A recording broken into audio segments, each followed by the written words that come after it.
కరీంనగర్లోని శ్రీ హరిహరపుత్ర అయ్యప్ప స్వామి దేవస్థానం నందు సుబ్రహ్మణ్య షష్ఠిని సందర్భంగా స్వామివారికి ఫల పంచామృతాలతో విశేష అభిషేక కార్యక్రమం నిర్వహించారు. ఈ కార్యక్రమంలో దాదాపు 1000 మంది భక్తులు పాల్గొన్నారు.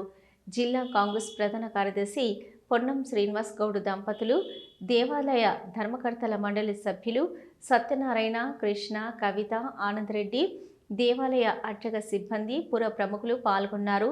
ఈ సందర్భంగా దేవాలయ చైర్మన్ యాగండ్ల అనిల్ కుమార్ గౌడ్, కార్యనిర్వహణాధికారి కె కాంతారెడ్డి మాట్లాడుతూ అభిషేక కార్యక్రమం అంగరంగ వైభవంగా జరిగిందన్నారు.